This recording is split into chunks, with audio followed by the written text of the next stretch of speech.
Under the prestigious banner of ICCS, Institute for Comprehensive Creative Specific Computer Education and Institute of English, I am Raish Patra. Welcome you to the Skill Development Program.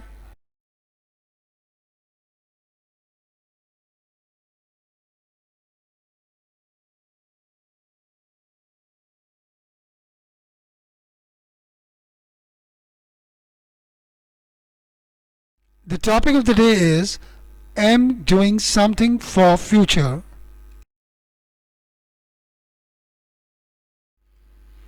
This is your diary for next week. अगले सप्ताह जो आप काम करना चाहते हैं आप उन्हें अपनी डायरी में लिख रहे हैं. आपने लिखा I am going to a movie on Monday. मैं मंडे को एक फिल्म देखने जा रहा हूँ. या आप यूँ भी कह सकते हैं कि मैं मंडे को एक फिल्म देखने जाऊँगा. या आप ऐसे भी कह सकते हैं कि मुझे मंडे को एक फिल्म देखने जाना है. आप इसे हिंदी में जैसे भी कहें, लेकिन इंग्लिश में इसको लिखते समय आप आई एम डूइंग समथिंग का इस्तेमाल करेंगे, ना कि आई विल डू समथिंग. यानी आप इसे I will go to a movie on Monday नहीं लिखेंगे. क्यों? इसका जिक्र मैं अभी थोड़ी देर के बाद आपसे करूँगा पूरे विस्तार के साथ. आइए कुछ और एग्जाम्पल सिचुएशन देखते हैं. I am going to the dentist on Tuesday. मैं ट्यूसडे को डेंटिस्ट के पास जाऊंगा, या मुझे जाना है, या मैं जा रहा हूँ. आई am playing tennis on Wednesday afternoon. मैं वेडनेसडे आफ्टरनून को टेनिस खेलने जा रहा हूँ, या मैं खेलूँगा, या मुझे खेलना है. I am having dinner with my family at Radisson's on Thursday. मैं थर्सडे को अपने पूरे परिवार के साथ रेडिसन होटल में डिनर करने जाऊँगा, या मुझे जाना है, या मैं डिनर करने जा रहा हूँ. यहाँ आपने देखा रेडिसन के बाद अपॉस्ट्रोफी एस लिखा है ना. तो जब भी कोई चीज़ बहुत मशहूर होती है तो उसके नाम के साथ सिर्फ अपॉस्ट्रोफी एस लगा दिया जाता है, और ये बताने की ज़रूरत नहीं होती है कि हम वो कौन सी चीज़ है और वो क्या है. तो रेडिसन एक होटल है और ये बहुत ही नामचीन होटल है, इसलिए हम इसका रेडिसेंस बोल देंगे, दैट्स इट, ना कि इसके साथ होटल शब्द का यूज़ करेंगे. I am working on Sunday to work overtime to earn a bit more money. मैं to earn a bit more money, थोड़ा सा और पैसा कमाने के लिए, टू वर्क ओवर टाइम करने के लिए, ऑन संडे रविवार को, एम वर्किंग काम पर जा रहा हूँ, या मुझे काम पर जाना है, या मैं काम पर जाऊँगा. एम वर्किंग का मतलब मैं काम पर जाऊँगा या मुझे काम पर जाना है. कब जाना है? संडे को. क्या करने? टू वर्क ओवर टाइम करने. किस लिए? To earn a bit more money. I am having a meeting with my clients on Saturday. मैं इस सैटरडे को ना अपने क्लाइंट के साथ एक मीटिंग करने जा रहा हूँ, या करूँगा, या करना है.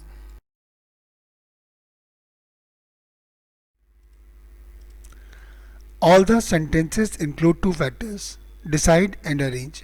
ये जितने भी सेंटेंसेस अभी आपने पढ़े हैं इनमें दो चीज़ें कॉमन हैं, decide and arrange. I am going to a movie on Monday. इस सेंटेंस का हिंदी में कहते हैं कि मैं मंडे को फिल्म देखने जा रहा हूँ, या मैं मंडे को फिल्म देखने, या मुझे मंडे को फिल्म देखने जाना है. सवाल ये उठता है कि मैंने इसे I will go to a movie on Monday क्यों नहीं कहा. मैंने अभी आपको पहले भी बताया था कि I will go to a movie तब बोलते हैं जब वो काम मैंने बोले जाने के समय पर तय किया हो, यानी वो समय पर लिया गया निर्णय है, उसी वक्त पर लिया गया निर्णय है, ना कि पहले से डिसाइड किया गया है और अरेंज किया गया है. यहाँ पर इस सेंटेंस में आप मंडे की बात कर रहे हैं और आज अभी थर्सडे है. तो मंडे को जो आप काम करेंगे पहले आपने उसके लिए डिसाइड किया. First I decided to watch a movie. मैंने उस चीज़ का निर्णय लिया, फिर मैंने उसका इंतज़ाम किया. अब सवाल उठता है कि मैंने क्या इंतजाम किया. What did I arrange. मैंने इंतजाम किया पैसे का. किस लिए? क्योंकि मुझे टिकट खरीदनी है और मुझे दूसरे खर्चे भी करने हैं. आई गॉट द टिकट बुक, और उसके बाद मैंने टिकट बुक करवाई. यानी ये दो काम जो उनसे हैं ये अरेंजमेंट के दायरे में आ गए. मैंने पहले डिसाइड किया कि मुझे एक फिल्म देखनी है, फिर मैंने उसका इंतज़ाम किया. तो इंतज़ाम करने में मैंने पैसे का इंतजाम किया, मैंने टिकट बुक करवाई, ये अरेंज हो गया. अब जब किसी ने मुझसे पूछा तो पूछने पर मैंने उससे कहा I am going to a movie on Monday, ना कि I will go to a movie on Monday. तो आई थिंक आप मेरी बात को समझ चुके होंगे कि हम I am going to a movie on Monday क्यों बोल रहे हैं, प्रेजेंट कंटिन्यूस में क्यों बोल रहे हैं, क्योंकि जब किसी काम को जो आपने भविष्य में करना है आपने पहले से तय किया हुआ है, और ना केवल तय किया है बल्कि उसको अरेंज भी किया है, तब हम बोलेंगे I am going to a movie on Monday. और आई विल का इस्तेमाल हम कब करते हैं, जो काम मैंने अभी फैसला लिया हो कि अभी मुझे निकट भविष्य में इसे करना है।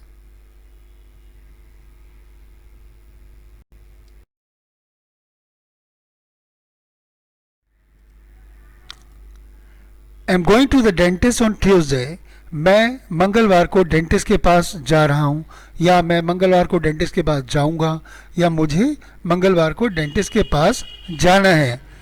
इन सभी सेंटेंसेस में, अब चाहे मैं इसको हिंदी में जैसे बोलूँ, भाव यही है कि सबसे पहले मैंने क्या किया, first I decided to consult the dentist, मैंने डेंटिस्ट से मिलने का निर्णय लिया।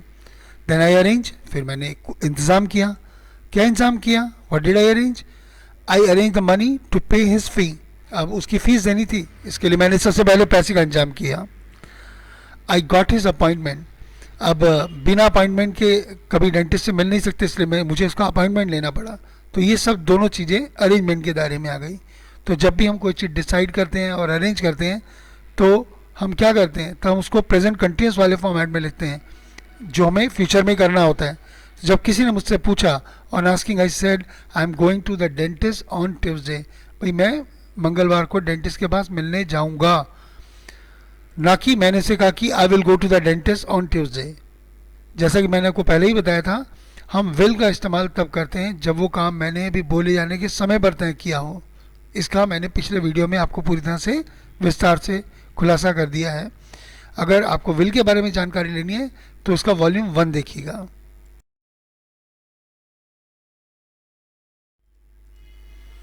आई am playing tennis on Wednesday afternoon, मैं बुधवार की दोपहर को टेनिस खेलूँगा, या मैं बुधवार की दोपहर को टेनिस खेल रहा हूँ, या मुझे बुधवार की दोपहर को टेनिस खेलना है।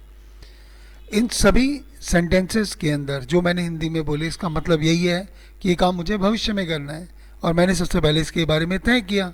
First I decided to play tennis, then I arrange, फिर मैंने उसका इंतजाम किया। अब सवाल उठता है कि मैंने इंतज़ाम क्या किया, I arrange the money to pay the club fee. अब टेनिस सड़कों पर तो खेला नहीं जाता, टेनिस खेला जाता है क्लब के अंदर, तो मैंने सबसे पहले क्लब की फ़ी का इंतज़ाम किया। अब जब मुझे टेनिस खेलने जाना है तो मुझे टेनिस कोर्ट की जो स्लॉट है उसे बुक करवाना होगा, तो आई got the slot book for the tennis court. तो जहाँ मुझे टेनिस खेलना है उसे बोलते हैं टेनिस कोर्ट, और टेनिस कोर्ट की मुझे एक स्लॉट बुक करवानी पड़ी, तो ये भी इंतज़ाम के दायरे में आया।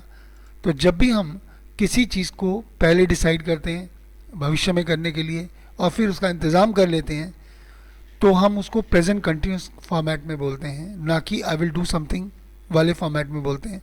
तो जब मुझसे किसी ने पूछा तो on asking I said I am playing tennis on Wednesday afternoon, ना कि ये कि I will play tennis on Wednesday afternoon.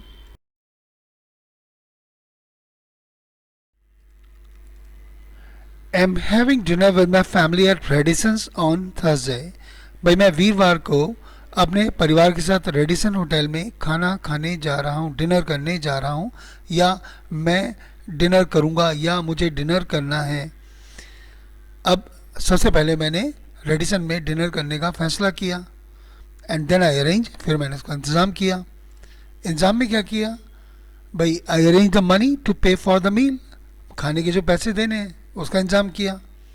I got the table book, अब आप किसी होटल में जाते हैं तो आपको सबसे पहले टेबल बुक करवाना होता है, तो मैंने टेबल बुक करवाया, ये इंतज़ाम के दायरे में आ गया। अब जब किसी ने मुझसे पूछा तो मैंने उसे बताया कि I am having dinner with my family at Radisson's on Thursday, कि मैं थर्सडे को रेडिसन में अपने परिवार के साथ डिनर करने जाऊंगा, या जाना है, या जा रहा हूँ, ना कि मैंने इसे I will have dinner with my family eight Radisson on Thursday कहा। तो हमें यहाँ क्या बोलना है, आई एम हैविंग डिनर, ना कि आई विल हैव डिनर।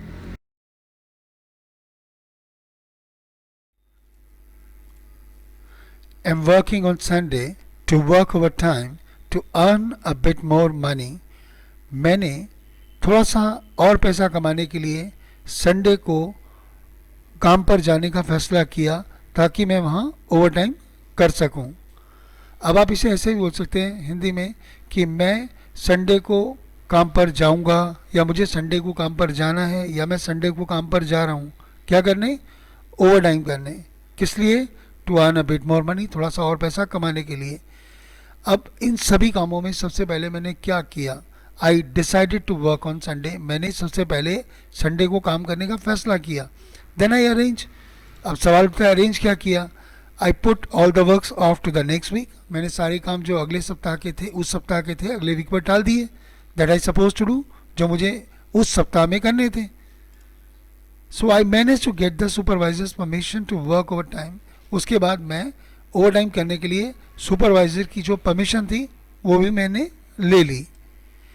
तो अब जब किसी ने मुझसे पूछा कि भाई संडे को आपका क्या प्रोग्राम है, तो मैंने उसे कहा कि I am working on Sunday to work overtime to earn a bit more money, ना कि I will work on Sunday to work overtime to earn a bit more money.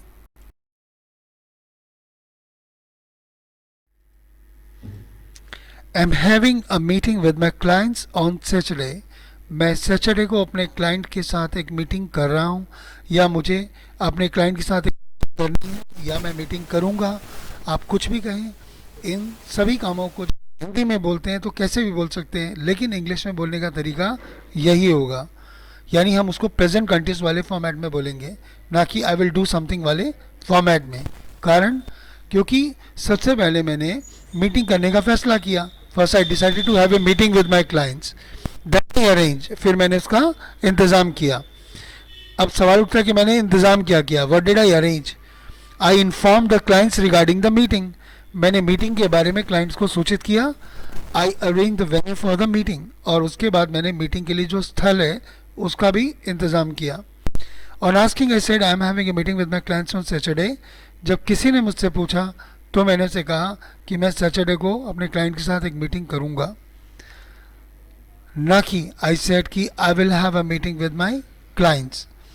जैसा कि मैंने अभी भी आपको बताया, यानी जो काम हमने कल करना है, परसों करना है, आने वाले समय में करना है, और उस कामों को हम सबसे पहले डिसाइड करते हैं, फिर हम उनको अरेंज करते हैं। ये दोनों ही फैक्टर जब किसी काम में शामिल हो जाते हैं, उस तरह के कामों को बताने के लिए हम कभी भी I will do something format का यूज़ नहीं करते हैं, I am doing something format का यूज़ करते हैं।